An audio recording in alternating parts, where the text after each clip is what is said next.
What's going on, guys, and welcome to Big League Perspective. My name is Billy Pinckney, author of Passion Prevails, and today we've got a solo episode for you. We don't have a special guest on the show today, but we do have some other episodes in the past with Big League All-Stars and future episodes with some other notable guys, so be sure to stay tuned for those. And today I'm excited to just dive deeper into some of the core values of the book and some perspective points and values that I feel like are pretty crucial in order for you guys to implement into your game as an athlete.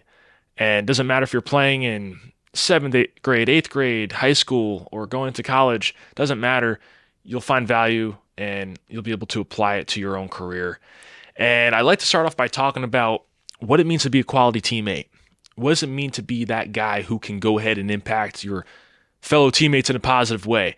Because I've been in an environment where you've had great teammates and I've had not so great teammates, and it makes a whole lot of a difference when it comes to the vibes, the aura, the team chemistry, and ultimately winning games and making some great memories.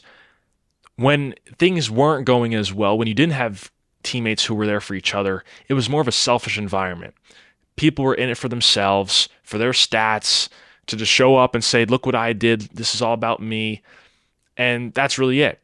That won't lead to any positive result. Maybe you'll win a few games, but chances are, in the long run, it won't be sustainable. If you are there to truly impact your teammates in a positive way, you care about them, you're willing to go ahead and give them advice, help them out, become a better player, talk about your personal life. How can I help this person if they're dealing with something? Those are things you think about. And some of us don't have that maturity at this point in time. But if you're a guy who's like that, at a young age, when you're surrounded by people who aren't, don't change. Don't think that you have to then lower your standards, lower yourself and the values that you have in order to be on the same level as them. I didn't allow that to happen. Nobody else was going to lower the type of person I am in any way. What you need to do today is recognize, who am I and how can I go and leave a positive impact on those who surround me? And something I heard recently on the Digging Deep podcast with Eric Hosmer, Justin Sua, who's a mental performance guy, and all about the process that you need to have. And they said something very interesting about when you walk into a room, what's the reaction of the people who are in there? Are they excited to see you? Do they greet you with excitement, with a hug or a handshake or dapping you up? What does that look like? Observe that. When you guys are around your teammates, what does that look like to you? Do your teammates, are they excited to see you? Or are they dreading it and like, here's this guy again? And sometimes we could joke around a little bit and have fun with, oh boy, here he is. But in all seriousness, what's that reaction? Do they truly want to be around you? You want to be somebody who other people want to be around, where you're able to then pour into them and make a difference, make a positive impact, and uplift people. Because with you entering a room comes energy and vibes and the aura. And if you have a positive version of that, you're going to uplift people and make that environment a better place. But if you don't have a positive energy and good vibes, you're going to drag them down. And that's going to lead to not so great things. You might have some people who then start to get on each other and snap more quickly, or ultimately fall asleep on the field and just go through the motions and really don't want to be there. That's not the result we want. And a lot of this comes from leadership at the top, right? Coaching staff and people who are in those leadership positions. But unfortunately, even some of them at the younger levels don't understand this. It's too complex, or they don't have the mental capacity to handle it. But there are a lot of great coaches who do. So if you're in a situation whether you do have those guys in your corner or don't have those coaches in your corner, you can still be a leader in that kind of environment. Leadership's another part of this. And what does leadership look like to you? There are so many different ways to lead. We have leading by example, obviously verbally, we have the verbal leaders, but I love leading by example. I love being able to just do my thing, speak to people if I'm asked a question to, and that's what I think it's all about. A lot of times we associate captains and leadership with the loudmouth or the guy who's hitting the best on a team or the most productive player. But that's not always the case. You might have guys out there who maybe are average players, but they're a great guy. They're a great gal. Like they're able to uplift each other, and maybe they're not the star of the team. So that's why team captains at a younger age is really not probably the best idea. Plus, you have some immature people who will take that captain title and just think, man, look at this badge. I'm the man. Like I could tell anyone to do whatever I want now. That's not what you want to do. You want to be the same person. Do what you did to be in that position in the first place. Don't change. But you should, no matter who you are, you should feel like you're a captain figure. Represent those values and traits of a captain. And that's going up to people and saying, hey, you get them next time. It is what it is. Things happen on that field. You make a mistake. Maybe help them out if they ask for it. And go ahead and continue to do that.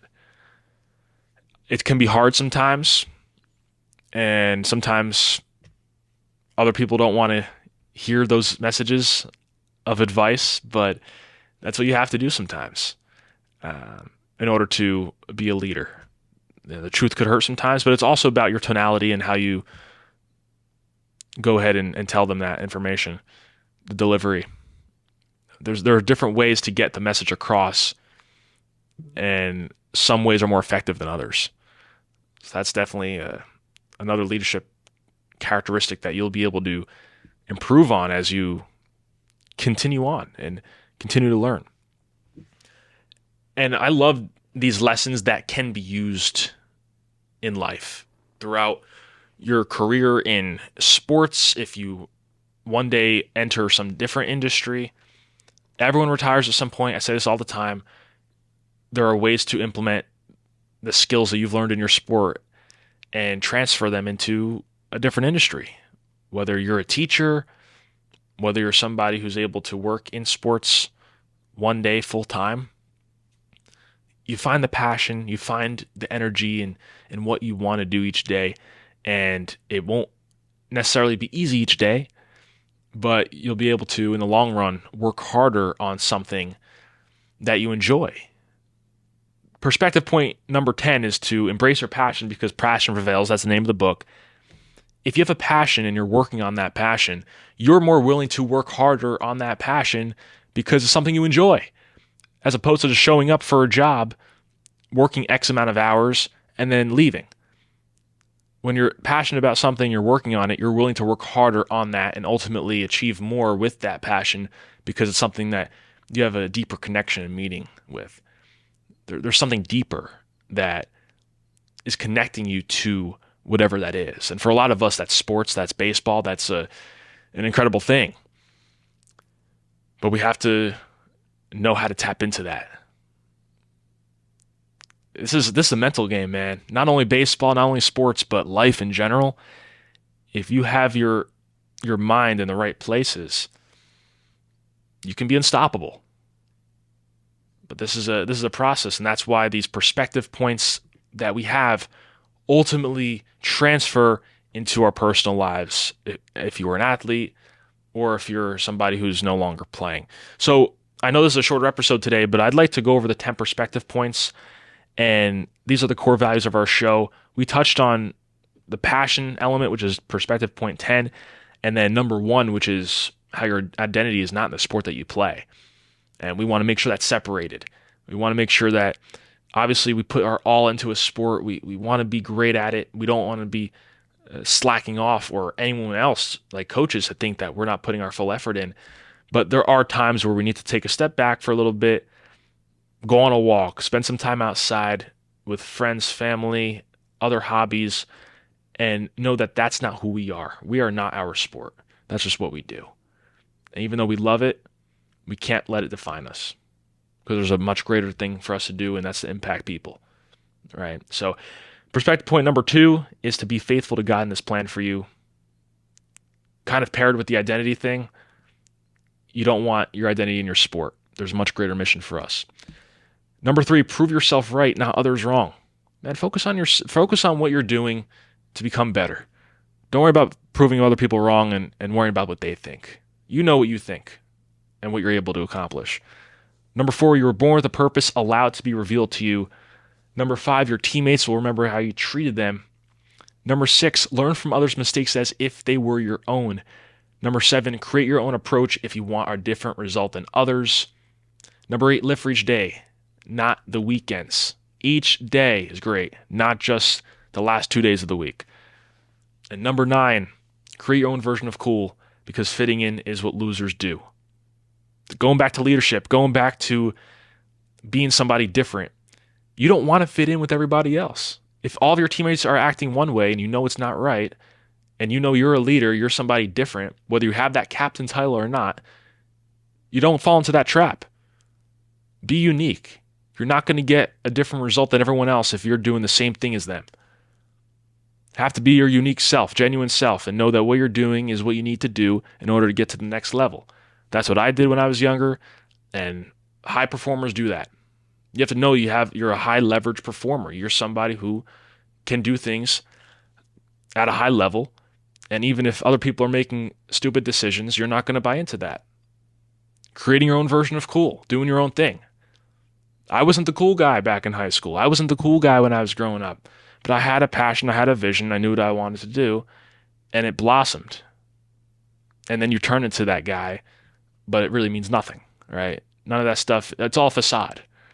So do your own thing. Be the person you know you're supposed to be. Have a greater impact on other people. Great things will come from that. And remember each day that there's a great plan for me. There's a great way for me to impact people, and there's a God-given purpose for us. So that's what I live by, and I hope you guys find some value out of that, and also come back for the next episode to learn more. And I talked to a lot of players about this stuff, and these are advanced topics, but I love this stuff because there's so much value in it, and there's real life information that can apply to anything, no matter who you are. Athlete, non-athlete, someone who's no longer playing. Sports can teach us a lot, but you have to be open-minded to it. So thank you guys for tuning in. Go follow on social media, Billy the Batboy, at bl.perspective. That's for the show. And subscribe. Send it to somebody who you think can benefit from it. If you're a young player, send it to your teammate, or if you're a parent, I'm sure there are players who you know who are at the younger levels and might be able to benefit from this. So I appreciate it. The book's available on Amazon if you're interested. It's in the show notes below, and we'll see you guys very soon here on the show. See you later.